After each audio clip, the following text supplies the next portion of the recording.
Hello, everybody. I am Dr. Dan Carlicchio, and I want to welcome you to the Suburban Wellness Group podcast. We have a very special guest today. We've always have the best of the best of the best, and Nicole Wilkins is that and so much more. I just want to get right into it because we have so much to talk about. Nicole, thank you for coming on. Very gracious of you to come on. Welcome to our podcast. Well, thanks for having me. I'm excited. Yeah, we're gonna educate, we're gonna talk, and we're gonna motivate people into health and wellness. So, give me some levity here. I want to read your bio, which you can probably go on for hours with this. However, Nicole Wilkins, Figure Olympia Champion Nicole Wilkins, has a winning drive for life that is matched only by her authentic passion for positively influencing others through health and fitness. A natural-born athlete, Nicole has excelled at everything from ballet to bodybuilding, and we're going to get into that. Competing in her first fitness competition at the age of 19, Nicole walked away with a trophy and a newfound passion that would lead to her life's purpose.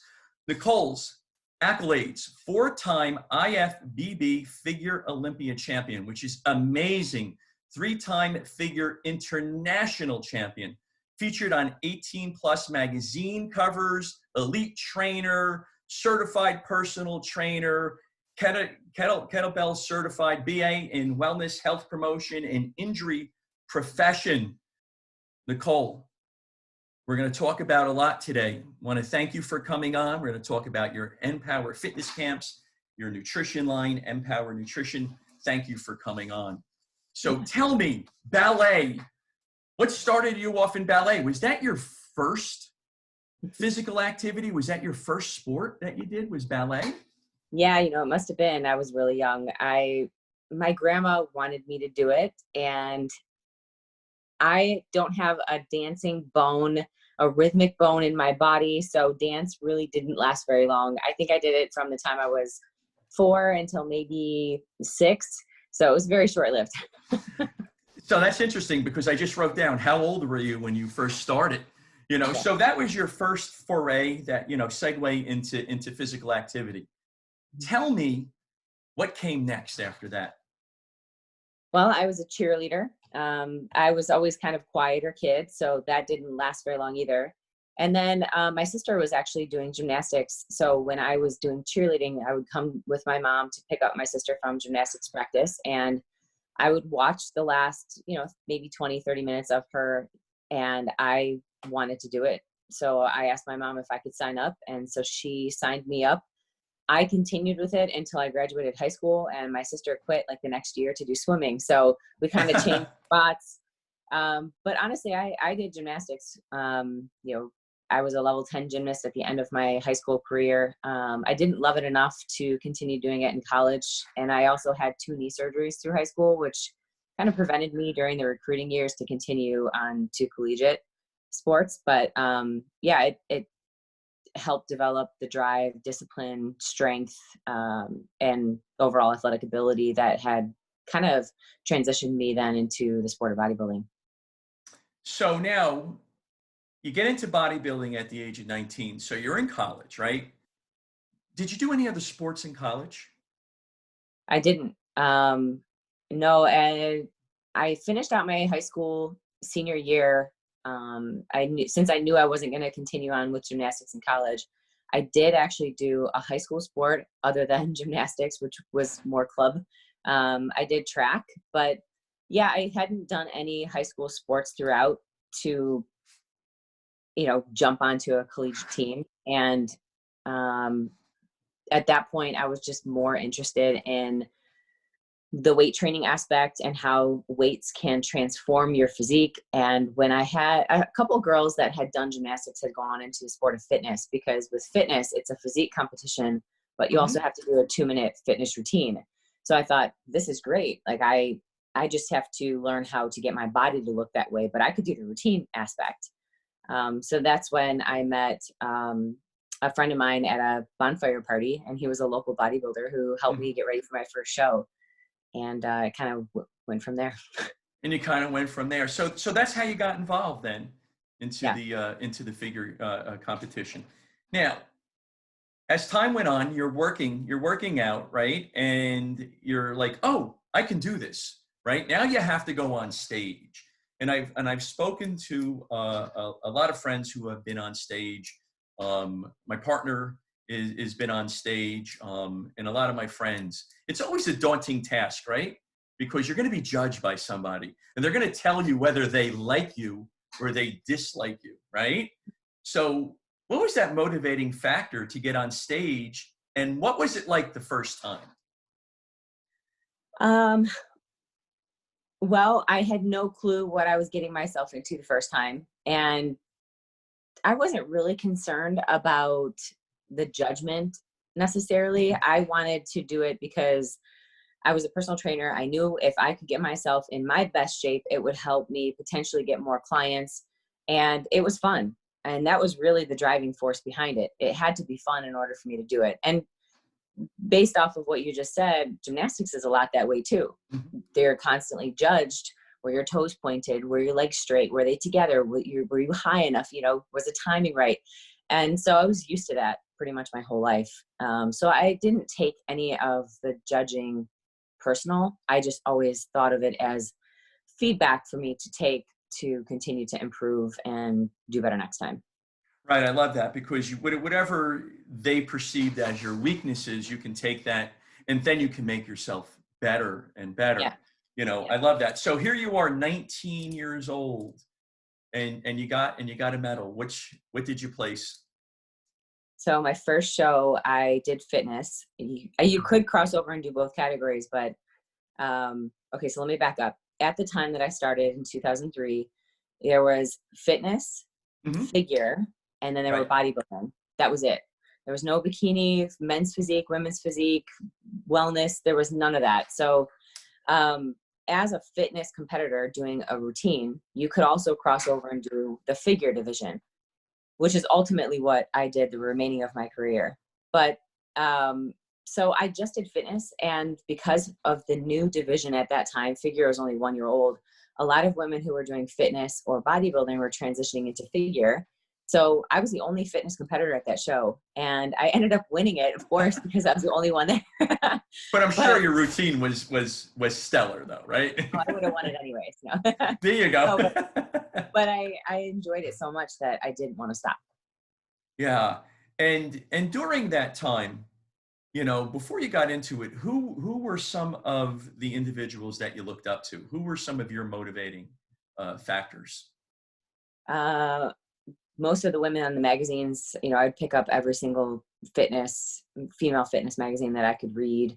Muscle and Fitness, hers was really popular. Oxygen magazine, really popular. I mean, I think I still have some of them from 1994, but I would read them cover to cover, and I was just so inspired by the way that they could transform their body through nutrition and through exercise. So, you know, I think that in order for you to be really good at a sport, you have to look at the people who are really good already and kind of pick some ideas from what they're doing and what they've learned in their journey to make yours a little bit more efficient. So I would look up to people like Monica Brandt, Susie Curry, you know, people that are way retired now. But yeah, I think pretty much every female fitness model who was competing at that time was definitely inspiring me. Excellent. So when was your first IFBB Figure Olympia show? What year was that? The first one was 2008. So the process to get to that point, for people who don't understand the sport of bodybuilding or are new to it, you have to start in your state at a local competition. And if you that was my next question. How did you get to that? Yeah. So if you place top 3 in your height class, because it's by height in the sport of figure and fitness, bodybuilding is by weight classes. So if you place top 30, you qualify for a national competition.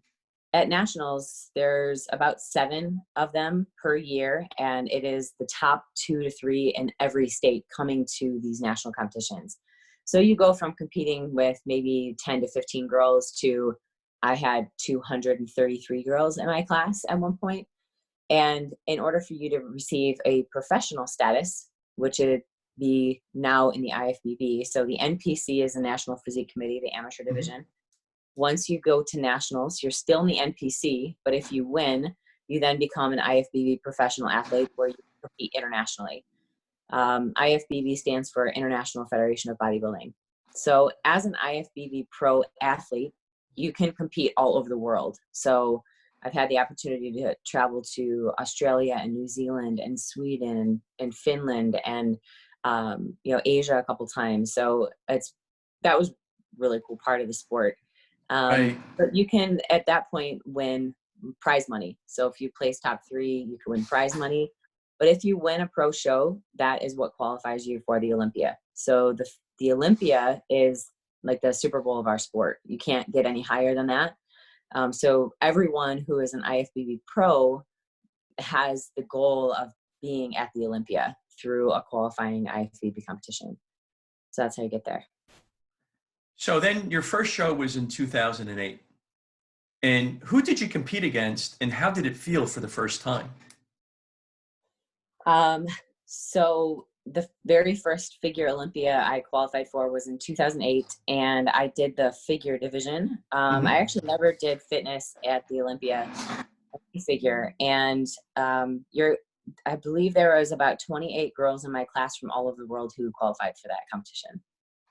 Interesting. And so it's 2008, and then when was your second one? So I've done the Figure Olympia every year from 2008 through 2017. I've the longest standing figure athlete to compete that many years at the Olympia in a row. So tell me, how did you do that? Was it the discipline to do it? You had the passion for it? Because that's got to be a lot of training, right? In order to do that year after year. How did you do that? I think it's very similar to any other professional athlete. It becomes part of who you are, and it also becomes your job in a lot of ways. So initially it was my hobby and something that I enjoyed, and it was still something that I enjoyed. I would always say I would only retire when I don't enjoy doing it anymore. And like when you get to the Olympia level, you have a better opportunity to get endorsement contracts and sponsorships. And so I was at that point. I was doing more fitness modeling. I was traveling for sponsors. I was actually making money and getting bonuses for competing and doing well. So that's a motivator in itself, right? It becomes your career. And I would only compete 1 or 2 times a year. So the remaining time throughout the year was focused on what I needed to improve for the next time I competed. What was your weakness when you were going?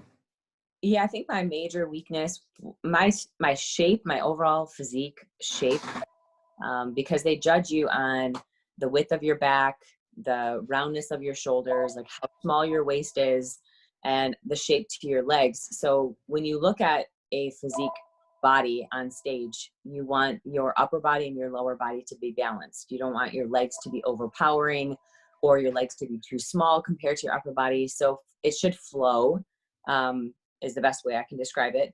And the flow or the shape and the symmetry of my physique was always my strong point. I would say my weak point was always getting my conditioning good enough. So from the first time I competed in 2003, I don't think I really reached my full potential with conditioning until about 2013. And conditioning, what I mean is a degree of body fat. So being lean enough where you can see all of the definition that is necessary in all body parts and not just one specific piece. What kept you back from that percent body fat in your estimation? Because that was from 2008 to 2013. So there was that 5-year period. What was it that kept you back, and what did you do to change that? I think growth, maturity, time. I was, when I won my first Figure Olympia in 2009, I was the youngest to ever win at 25. So at 25, you're still growing and your body is still maturing. Your muscle is still improving. But also, if you've ever dieted that hard, it's hard. Right. It's really, really hard to get your body fat that low, especially for a female.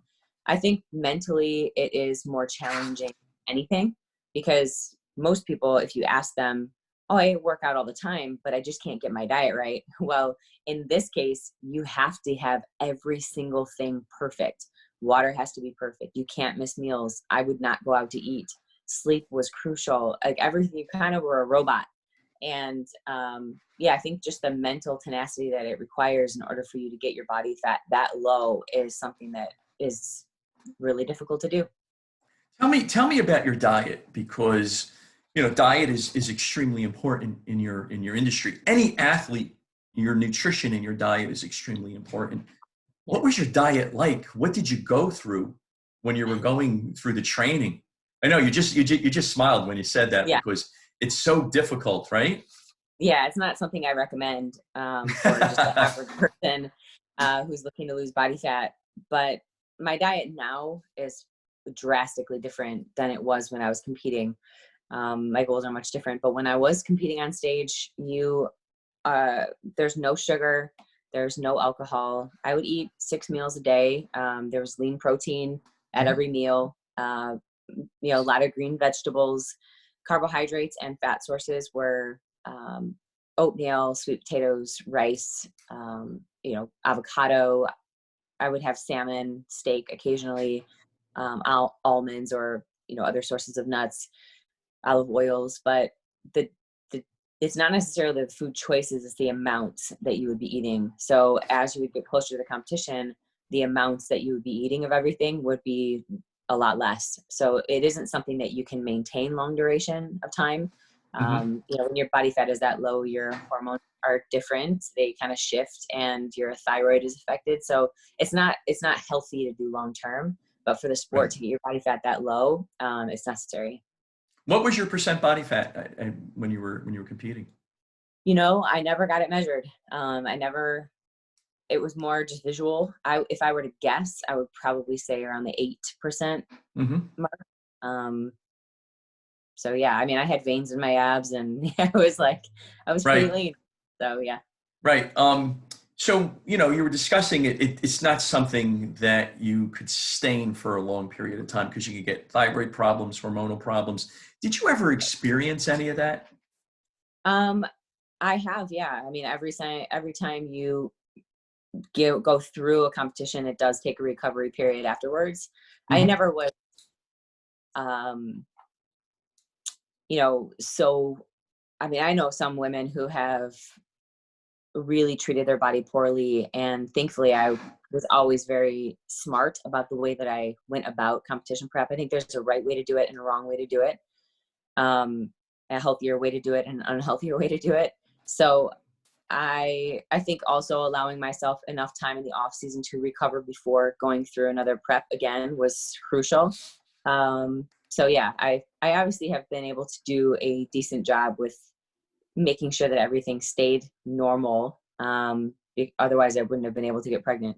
So that's right. And if whoever doesn't know, congratulations, Nicole is pregnant right now. And that is very true, because when you are on a calorically restricted diet and you're not eating what you should be, if you're not having enough food, it does throw off the female hormonal balances. How long did you train for each show? What was the length of time? Usually about 16 weeks. 16 weeks. And let me be clear. So the training was the same all year round. So I was always consistently in the gym, training really hard. What changed 16 weeks out was the nutrition aspect. It just got much more diligent and restricted. Yeah. So you were always training. It was something that you just did during this time period, and it was just your nutrition. What was your daily routine like, or your weekly routine? How many times a week did you work out? Your abs, your shoulders. I'm sure all of our listeners are going to want to know that. What was that like for you? During my competition during the competition years, I would weight train 6 days a week. And at the beginning of the contest prep, I would do anywhere from 4 to 5 days of like 30 to 45 minutes of cardio. I would always do that first thing in the morning. So I would get up at 6. I would do cardio first, and then I would eat breakfast, and then go on with the first half of my workday. And then I would do my weight training in the afternoon. And then as the competition got closer, I may add another session of cardio later on in that evening for another 30 or 45 minutes, depending on how my physique was changing and what my conditioning looked like. So during this time, you're eating your 6 meals a day. You had to be fatigued at the end of the time. At the end of the day, it must have been very tiring. And sleep is very important to regulate your hormones, your muscle growth, and so forth. Tell us about your sleep habits. Yeah, so I always go to bed between 9:30 and 10, and I get up between 6:30. And I still follow that today. I was just I've going to ask noticed, you, right? yeah, I'm very serious about my sleep. It's so important, and I notice a humongous difference in just my appetite, my muscle recovery, my energy, my mood, just overall how I feel on a daily basis if I don't take that care to make sure I get enough sleep. One thing that I have found very fascinating is using what this is called an Oura ring.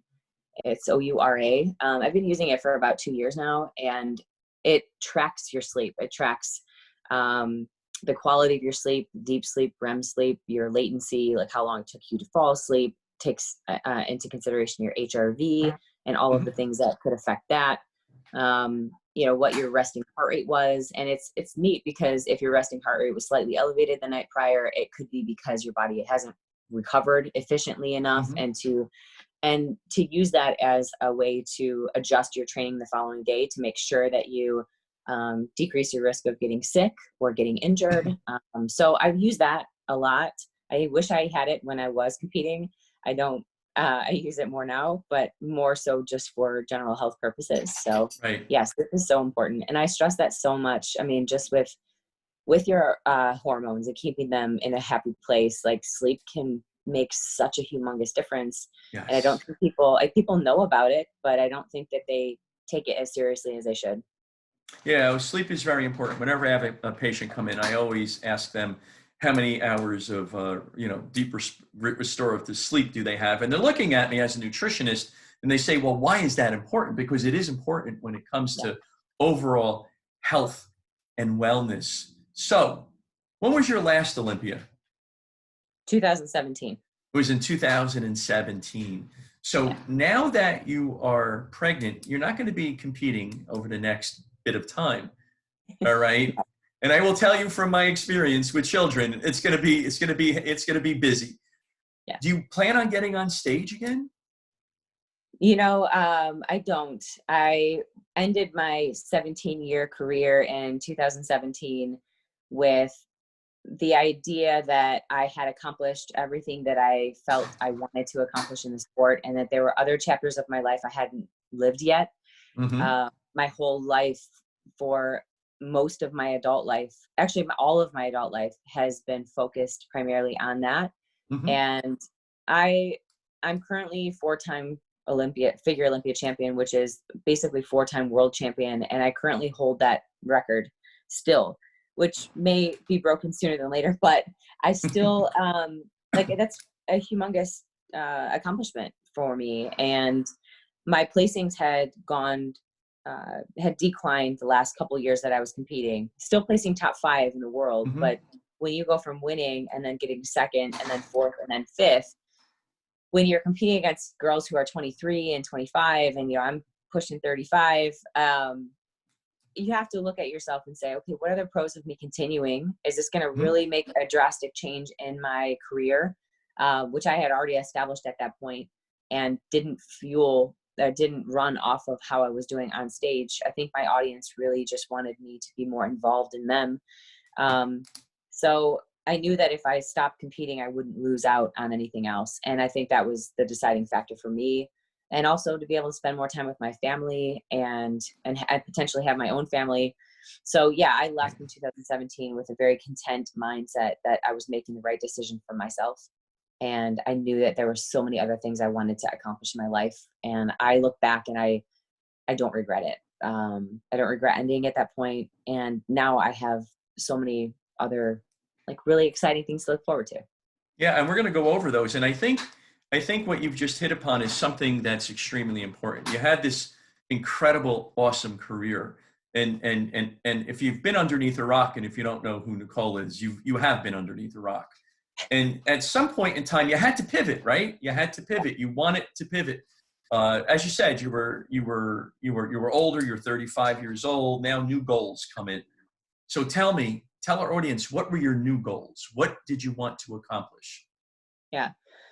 So I do own two corporations. The first one, NW Fitness Group, started out as just an online training and one-on-one training format.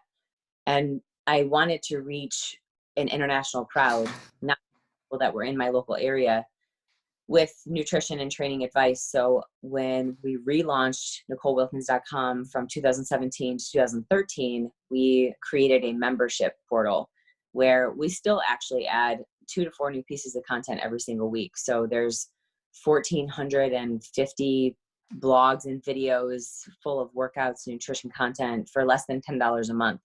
So that was what started out the transition to the online business, basically. Mm-hmm. And from there, we could only handle so many one-on-one clients. So I hired additional trainers to expand that portion of my company. And then we started launching fitness challenges. So the fitness challenges we've been running for about 4 years, and we do 5 of them a year. And this allows people who can't necessarily afford one-on-one training with myself or my team to have access to a nutrition program and weight training workouts and video demonstrations so they know what they're supposed to be doing. And they're part of a community on Facebook. So it's super motivational and they keep each other on track. And so that's been a huge component and something that I wanted to dive more into and be more involved with. Obviously, I create all of it and each one is different. So that's been great. And then at the end of 2017, right after I retired, I launched Empower Nutrition, which is our supplement line. And that correlates with the challenges. So when we create the nutrition plans, we include the nutrition products in there. So it just made sense because people were asking, well, what protein powder do you recommend? And, what multivitamin do you recommend? And what can I do to help my muscle recovery from my training? And so it was a great way for us to create things that we wanted and we recommended for our audience. So yeah, it's been great. Yeah, that's great because you were able to pivot and you were able to have new goals, because sometimes athletes have a difficult time with that. Even for me, just playing, college football, at one point in time, I wasn't able to play anymore. And it's this, it's so consuming with your life, and every day you get up, that's what you're looking forward. So that's a very inspirational, aspect of your life that you're able to change. Let's go back to with athletic goals. I did have a hard time initially because every single year it was everything I do with my workouts will lead to this Olympia. Mm-hmm. So when you don't have the Olympia, how am I supposed to be structuring my training right now? Even though I know what I should be doing, it just is a different dynamic. So I threw myself into things that were totally out of my comfort zone. I trained for a triathlon, which is totally opposite of bodybuilding. And I didn't even know how to swim. So I hadn't ridden a bike since I was 15. I didn't know how to swim. I ran obviously, but I didn't ever have like running form critique. So I hired a local triathlon trainer and he coached me all the way through my first meet. And then last year I got Kettlebell Certified, which is also something way out of my comfort zone. Mm-hmm. That's so frustrating to learn as an adult, something brand new and suck at it. And then actually start to see progress, because I think if I'm a professional athlete here, I should be good at everything, but that isn't the case at all. So that's been fun. And Sure. I wouldn't have ever done that before. Sure. And I think our audience can appreciate that. You've had great success, then all of a sudden you're sitting there saying, oh, I sucked at this. And now it's the new challenge. Did you compete in a triathlon? I did. Yeah. I started training for it in June. Mm-hmm. I went to a local shop in San Diego that sells triathlon gear, and they ran this sale where you could get everything you needed: the wetsuit, suit, the helmet, the bike, everything you needed, all in one shop. all at one stop. And I had never ridden a road bike where my feet were clipped in. They had it all set up for me. I had my super tight gear on where I felt like a stuffed sausage just hanging. Like it was so tight. And they told me to go out and give the bike a test drive. And if you've ever been in downtown Encinitas, it's very busy. It's like cars and people and, you know, everywhere. So here I am testing this bike out for the very first time. And I go downhill with one foot clipped in and one foot out, and I'm freaked out. I finally get to the intersection. I stop, and then I have aero bars on my bike, and I tried to put my hands in the aero bar position, and the bike weaved back and forth. And I said, forget this, I'm getting off. I walked the bike all the way back. I walked in the store, and I was like, okay, everything's good. We'll get it. So that was the beginning of me. So I love that. I was just determined to make it through. So I started in June, and I ended up doing my triathlon meet in November, and I actually got third in my age group. So that was pretty cool. Oh, that's great. You know, I'm considering, you know, one of the aspects for me, you know, during COVID, I decided to take up running again. I've had surgeries on my knees, so my knees are not happy when I get to that 7 to 8 mile range. Although I find myself being able to get to that. So I'm looking at a triathlon with an orthopedic surgeon friend of mine, actually 2 of them. So if my knees do blow out, I'll be able to get the surgery at cost, I hope. So let's go back to the fitness camps. Yeah. So how long are these weekend? Are they for a week? How long do they last? What's the beginning? What's the middle? What's the end? What type of clients are coming into your fitness camps? Yeah. So the fitness camps are Empower Fitness Camp. They've started out as Fat Camp, and they began in 2002. Mm-hmm. I took over the business at the end of 2013 and rebranded it to Empower Fitness Camp. Just made more sense with everything else we had going on. Mm-hmm. They're open to any female, any age, shape, size, athletic ability. We typically have age ranges from 25 all the way up to, I think the oldest camper we had was 76. Wow. And so yeah, it's great. It starts on Friday. We tour all over the world, but the last 2 years, we've stayed domestic. It allows us to go to more places throughout the year. And so it starts Friday. Friday night is meet and greet, and then we do a workout. We have a motivational talk at the end, and then it's all day Saturday, all day Sunday. So yeah, it's a blast because without doing public appearances, it's a way for me to meet all of the people who have been supporting our company and our brand for so many years face to face.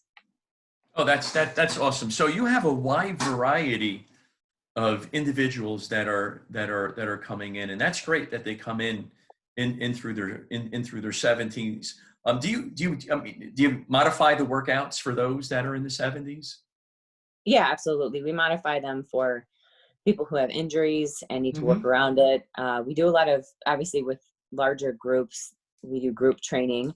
But sometimes we give them the workout and then they work in pairs, and then we go around and spot them if necessary, give feedback on form shifts, changes. Mm-hmm. But yeah, it's modified. You can use whatever weight you feel comfortable with. You can go as fast or slow as you need to. You can take as many rests as necessary. So there's a lot of different modifications you can make based on your fitness level.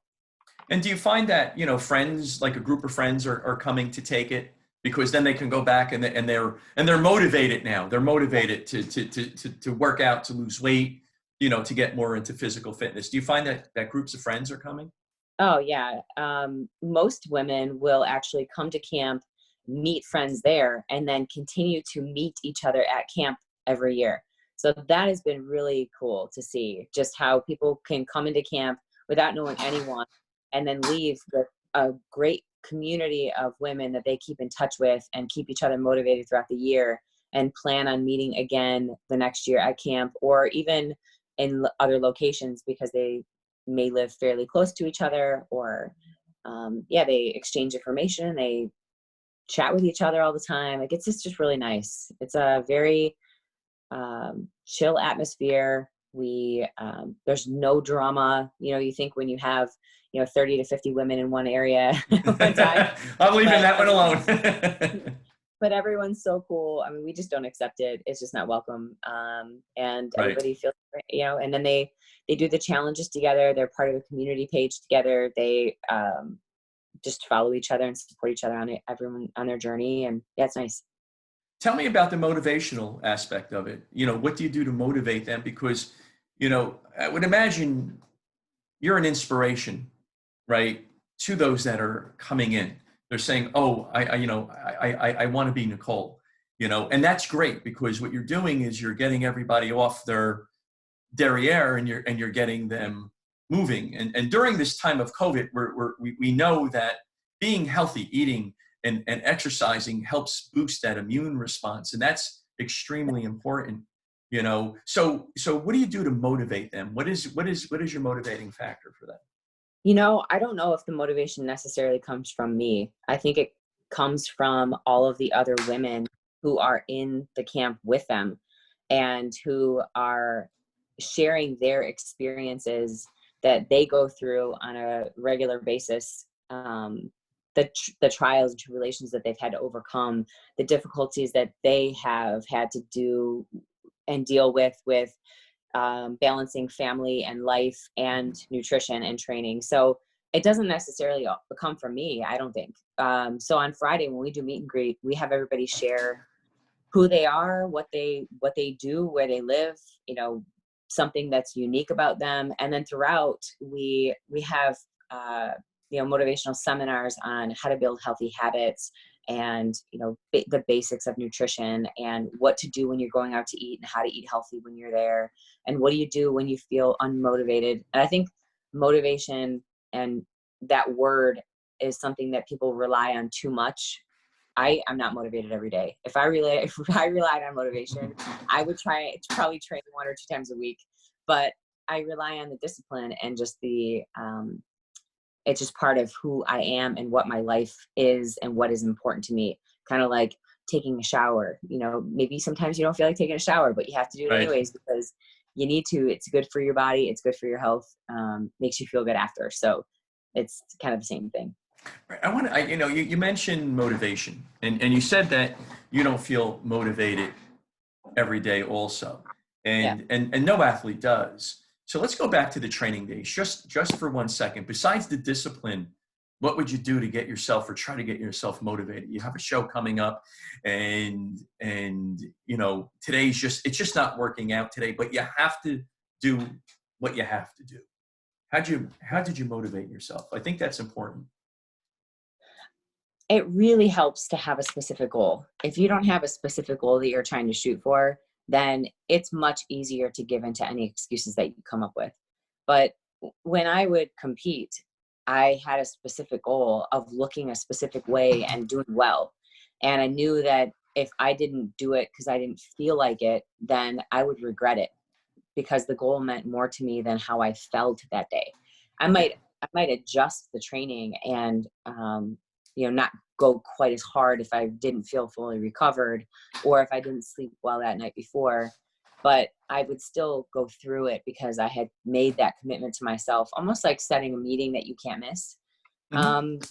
But I find that the people that are the ones that are floundering without motivation are the ones that don't have a goal. They don't have anything specific enough that they're trying to strive for. And because of that, they don't really know why they're doing it. And I think if you don't know why you're doing it, it's going to be a lot harder for you to be successful long-term.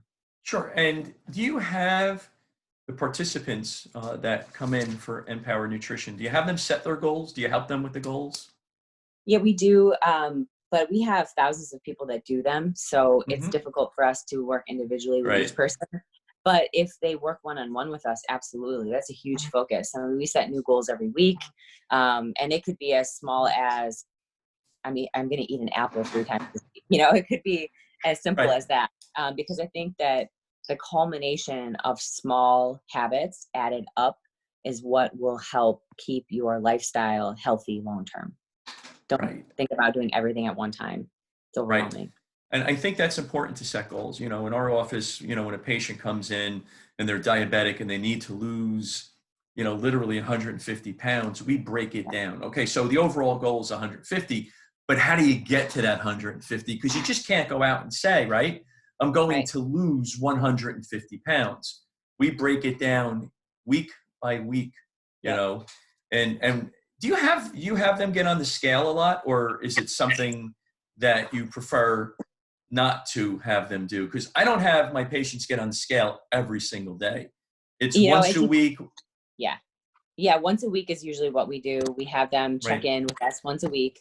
I do request their scale weight, but if they are very self-conscious of that, then obviously each individual is slightly different. We can modify as necessary. I mean, if they step on the scale and they get stressed out about it, I don't want them getting stressed about it. There's other ways to measure progress. Yeah. Don't do it. Let's wait until sometime in the future. That's know, when you come back and you say, you know what, I went down a couple of sizes, you know, I went down a couple of dress sizes. My shoes are feeling better. They don't feel bloated. You know, my waist, you know, I had to, you know, get a couple of new pairs of pants and so forth. Now, you know, I think I want to ask another question about when you were training.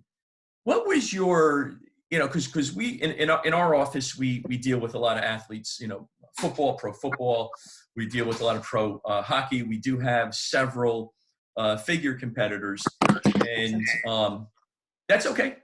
And you know, what did you do for a pre-workout drink, and what did you do for a post-workout drink? Because I get this question all the time. What did you do? So I would go through different phases. Sometimes I would just take like a beta alanine on its own. Other times I would rely on food. If I needed a boost of energy, I would, you know, have a caffeine supplement, but it really just depends on what your goal is. Like, are you looking for more of a muscle pump? Are you looking for more of that energy source? Are you looking for more nootropic and focus? So I think it just depends. There's a whole lot. It can get very confusing with all of the different brands out there for sure. Right. You know what? You know, you can read all the books on it, and everybody has a different approach. Who likes to have a shot of caffeine, you know, espresso or the like before they work out? And in your post-workout nutrition protein shake, did you have carbs and protein or just protein? Yeah. So one thing I'm going to mention about supplements is that if your diet isn't on target, then supplements are not magic pills. And this is coming from somebody who owns a supplement company. Like, you can't just take a fat burner and expect to lose a bunch of fat. Like, you have to actually do work. So it can help assist. You know, pre-workout can help assist with blood flow and energy and all of those things. And post-workout can help with recovery and refueling glycogen stores and things like that. But if you aren't solid throughout the rest of your day and all of the other things, it's going to be really difficult for you to see progress anyways. Right. So I always recommend supplements are just that. They supplement a solid nutrition and training program. And I think, I'm sorry. Okay. I was just going to talk about post-workout. Go ahead. Talk about the post-workout. Go ahead. Yes. I do recommend a source of carbohydrates that are faster absorbing. So like a fruit, you know, maybe a little bit higher glycemic. And if I have a client that has a sweet tooth, even though I don't recommend having candy, I would say if you have to have something sweet or something that's higher glycemic, do it post-workout, because it's going to help get into your system faster and help you recover quicker. And obviously a lean source of protein. Right. You want that glycogen to come into those muscle cells to start getting ready for the next workout. And I think that the take home and what I tell my patients, and I teach this at the graduate level, you can't out supplement a bad diet, because those individuals that want to know about nutrition, the first aspect of it that they think about, right, is always the supplements. You know, how many supplements can I take? Is it great to take vitamin B, vitamin D, vitamin C? I heard vitamin C is an anti-inflammatory, and I should take 2 to 3 grams per day when I'm working out. It's also good for collagen, you know, and perhaps it's good for muscle muscle growth. So if you are eating, you know, a fast food diet, no matter what it is, you're never going to out supplement that bad fast food diet. And I think that's very, very important. You know, I think people are always looking for what's going to get me there fastest. And if these supplements are going to get me there fastest, I'm going to do that. But I think what they're missing is that the faster you get somewhere, the harder it's going to be to maintain. So it's better to go slower and be able to maintain that. To me, it's not as impressive how fast somebody can lose weight. What's impressive is how long someone can maintain it once they've lost it. And that's the hardest part. So the slower you lose it consistently, the better you're going to feel throughout, less miserable you're going to feel throughout, and the happier and healthier you're going to be long-term. So you can't, I think the media and all of these diets that we see all the time are constantly pushing this, I have to lose weight fast. I have to do this fast. I have to do it right now. But my question to you is, okay, so once you lose the weight, then what? You know, are you going to go back to what you were doing prior to? Because if you do, then you're going to be right back to where you were before you started. So you have to think about that before you begin anything. And I think you just hit on something that's extremely important, because what happens is that when somebody loses the weight and it's rapid, it's like, oh, I'm going to lose 30 pounds in 30 days, right? And, you know, I'm going to follow this particular diet that I found on the internet. And, oh, I lost the 30 pounds, but now my relationship with the food is still the same, you know? And do you find that your clients, they say to you, when can I go back to eating normal again? Do they ever say that? Well, I've heard that a lot. Right. And my question is, what's normal? Like, because I think if you're going into a diet thinking that, then you're absolutely not going to last. You have to think of it as a lifestyle change, and you have to enjoy what you're doing. If you're miserable all the time, I mean, it's gonna be short-lived. Right. And it's extremely important, I think, for our audience to understand that, because, you know, I'm constantly getting individuals in that have gone through, and sometimes they pay, Nicole, sometimes they pay a lot of money to go to a particular place, or they pay a lot of money in order to lose weight. And now, you know, they may have lost it, and then they get rebound because they'll gain back the 15 pounds, and then they gain another 10 pounds upon that. And now it's like, you know, you're not even starting all over again. Now it's like you're taking 5 steps back. How fast should they be losing weight in a week, in a month? What do you recommend to your clients?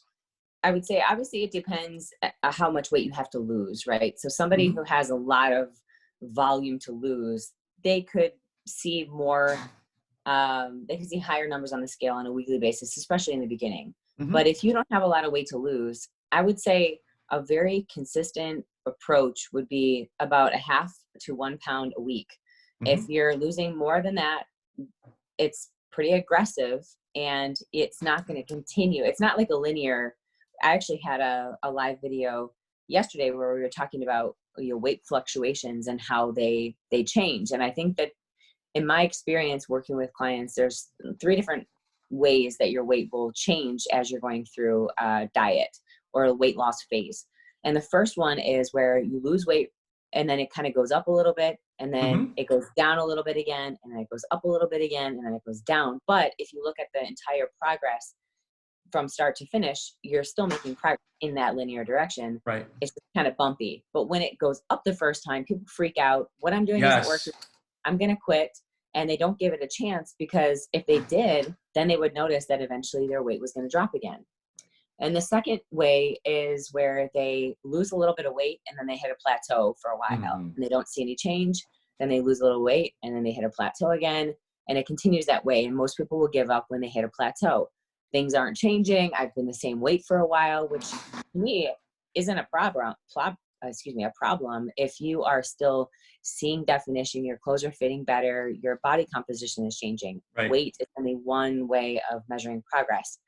And then the third way that I see is people drop weight, they increase a little bit, and then they maintain. And then they drop again, they increase a little bit, and then they maintain. So this type of person is kind of similar to me, where you know, you may lose 3 pounds and then you gain 1, and then you stay there for a little while, and then you lose 2 pounds and you gain 1. But over the long haul, you're still losing and in the right direction. So you're going to be faced with times where you're going to hit plateaus and your weight is going to go up. And there's a ton of reasons why your weight fluctuates, which is why you shouldn't rely only on that number. And I think that is so important. I'm in that last category also. I can lose 5 pounds and then I can gain 2, and then I'm hovering there for a period of time, and then I can lose another 2 or 3 pounds. And I think that's important for our audience to know, where if weight does fluctuate. So when you look at, you know, if you were to chart your weight, as long as you have that downward progress, you're going to fluctuate. As long as there's that downward progress, it is very, very important to stay the course. You know, it's not that ski slope where, you know, as Nicole and I are discussing, where you're going to lose 30 pounds in 30 days. That's actually rather unhealthy, you know, to do that. You can, you know, you can throw off your chemistry, your hormones. You know, males and females can have different types of issues. Now, what do you think is a good diet or best diet? There's no really good best diet for everybody, but what type of diets do you recommend to your clients? So the best diet is the diet that you can stick with for a long time. Yeah.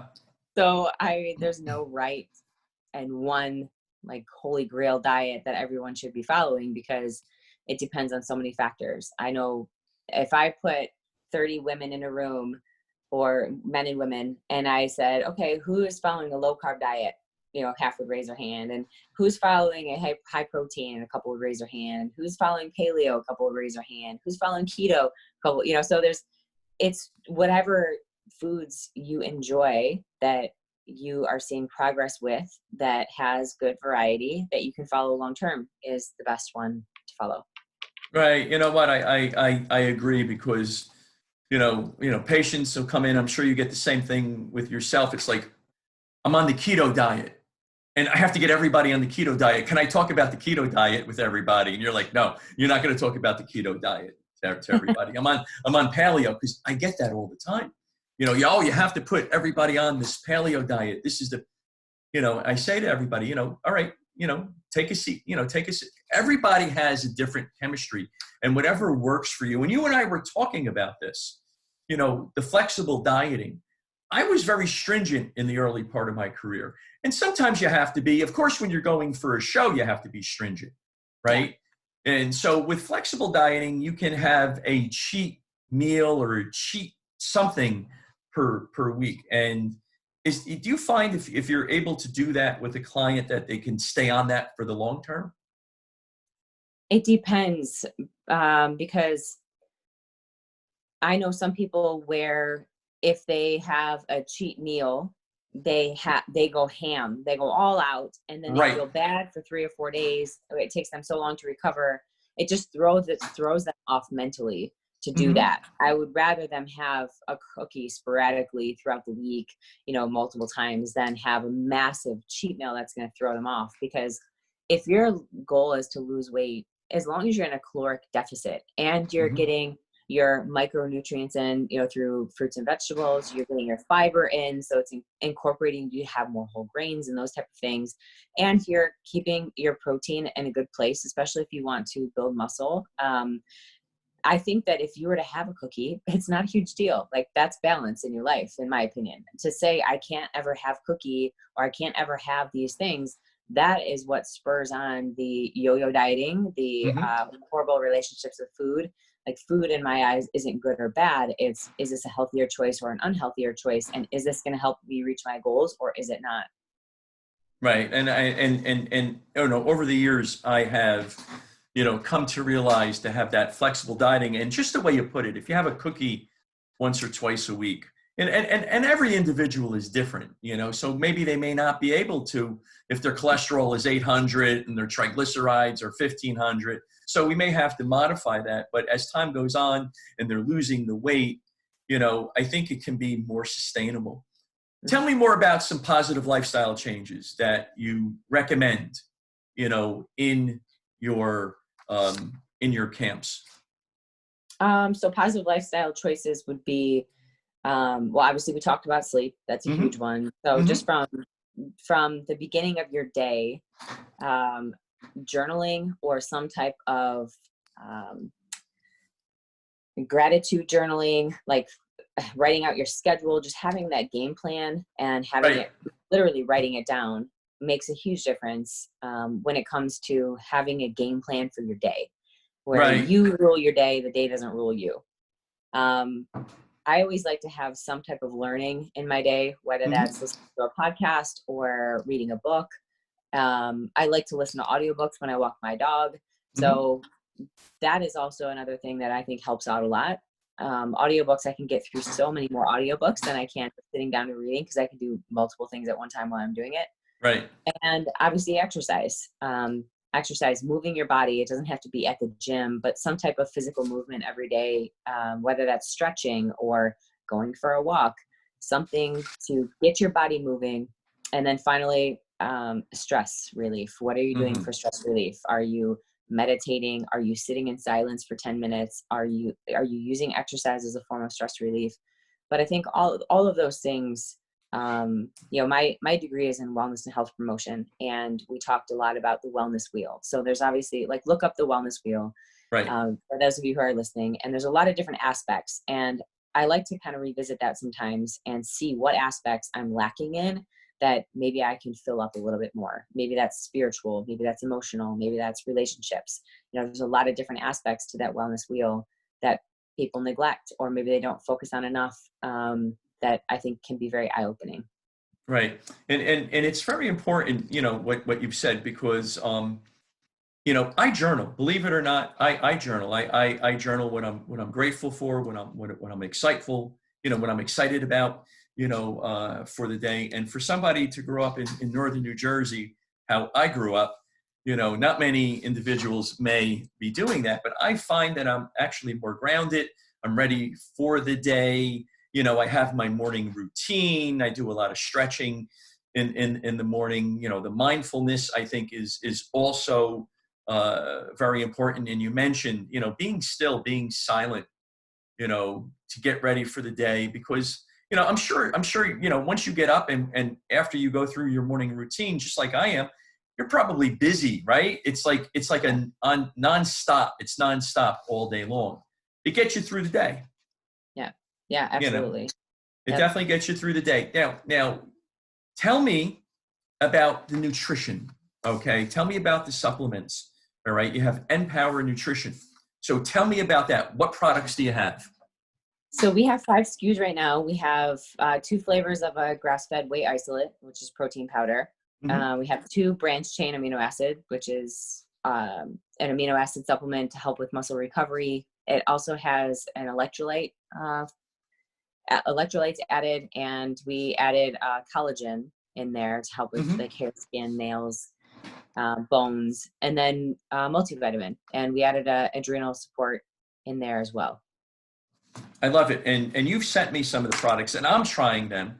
It's like, oh, you're gonna have to send me a bunch more, because I'm I'm consuming all of it. It tastes great. Yeah, it's great. They are phenomenal. And was that another motivating factor, just to say, hey, listen, I want people to be healthy? This goes along with the Empower Fitness camps. Yeah, absolutely. I think there's a lot of supplement companies on the market, and a lot of companies will cut corners, and we want to know exactly what's in our product, and we want to make sure if we're going to be promoting a product, we know that it's very good quality.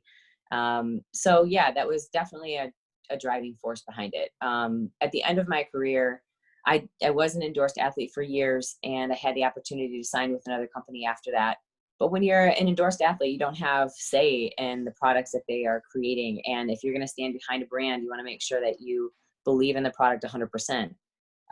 There were other opportunities where I could like white label a product and just make a kickback, but I wouldn't have any say again in the creation of what went into it and the creative and everything involved. So yeah, I invested my savings into creating what I would believe to be the best, and things that I would promote to not just my athletes and the people that I'm working with, but also my family. So yeah, I am excited to continue expanding the line. And I think the feedback that we've gotten so far on the products has been really good. Yeah, you know what? For all of our listeners, I highly recommend the products. And what we're going to do is on my website, we're going to be able to have a link that can go and they can purchase them. For for all of your products. It sounds like what you've done is you've taken that discipline, and having all of that success, and now you've brought it to the entrepreneurship side of life. Yeah. Welcome to being an entrepreneur. And it's fun and it's exciting, right? Yeah, I wouldn't want it any other way. Yeah, I don't do very well with people telling me what to do. So. How does that play out with your other half, though, right? We're definitely we're a great fit. That's we great. Very well, yeah. That's great. And how can are you going to obviously you're pregnant right now. Let me ask you a question. Are you still working out? Yes, I am. And tell me, Yeah. I think that having good nutrition habits and lifestyle habits and exercise habits has made the pregnancy so far pretty easy. I've had, some minor things, but nothing where I was, sick and nauseous every single day and wasn't able to do any physical activity, which I know that other women don't have it quite as easy, but I really do believe that having that healthy lifestyle has made a difference.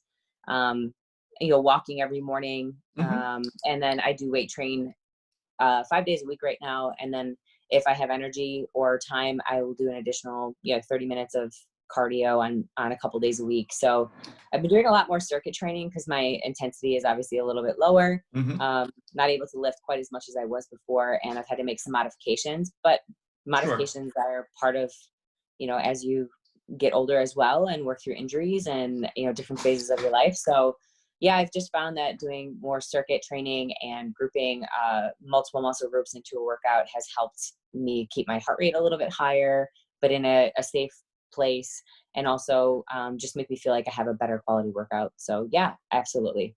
Makes me feel good. I think that's great. My wife is a tennis pro, and she was playing tennis, and she was able. She had to modify, but staying in shape and eating well, having that good nutrition.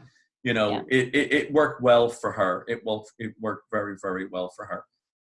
How can individuals or audience purchase, not only I'm going to put it on my website, but how can they purchase the Empowered Nutrition? Where can they go to?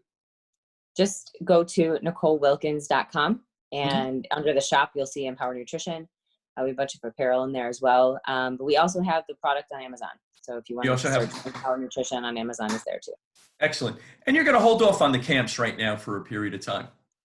Yeah, because of COVID, and then I'm doing the fall. We have postponed camps for 2020, and we'll be resuming in 2021. And they can go on to NicoleWilkinsAgain.com and find out what's going to go on for 2021. Yeah, so I released the schedule in October for the next year. So I'll be working on the schedule throughout the summer, and you can go to NicoleWilkins.com and see the camp website. It'll take you there. But if you just go to Empower Fitness Camps, NPOWER Fitness Camps.com, then you'll see all of the information. We're also on Instagram and Facebook, so Empower Fitness Camps. You can see all of the galleries from other campers and things like that. So yeah, we're trying to get you here to New Jersey and New York, so I think that would be good. But we have to wait for maybe 2021, late 2021, early 2022 for that. Yeah. For that to happen. Yeah. Now, is there anything else you want to tell our audience that we haven't discussed? I'm looking at the time, and we've been at this for an hour and 15 minutes, believe it or not. It goes fast when you're having a good conversation, right? Yeah, for sure. When we've been doing a podcast, and when you have a great guest on and you're just talking, it just goes. It just goes. Is there anything else you want to tell our audience? I think we covered pretty much everything that we have going on. If you are interested in being part of the community, you can head to Facebook, the Nicole Wilkins Fitness Community. Just Google that. And then it's a private group, but we'll add you in if you're serious about fitness and you want a source of inspiration and motivation. I do live workouts and live Q&As every week, so you can get active on there. And yeah, other than that, just head to NicoleWilkins.com or see me on Instagram, Nicole M. Wilkins. Kind of journaling along my pregnancy journey. So if any of your audience members are in that phase of their life or are curious about that, I'll be sharing as much as I can on that. So yeah. Oh, I think that's great. And as a matter of fact, we're friends on Instagram, and I see it come up on my feed all the time, and you are journaling it. Listen, I recommend Nicole Wilkins. I recommend her nutrition line. I recommend getting in touch with her via the private Facebook page. And when she's ready to get back to the Empower Fitness camps, you're not going to get anybody better. Seriously now, you're not going to get anybody better. So, my audience, please, support Nicole, support, her nutrition, and we're going to have it on our websites, and you can go directly to her. Nicole, it's been great having you on. Thank you very much. Very gracious for your time in being here. It's been an honor and a privilege to have you on. And I just want to say thank you for everything. Thank you. I'm really glad you asked me to be on here. I hope I can help in any way. Yeah, you know what? And there's so much to talk about always, when you were talking, another 10 different questions, always pop up, but that'll be a discussion for another time. So everybody, thank you very much for following the Suburban Wellness Group podcast. Thank you to Nicole, and we will see all of you soon. Take care now.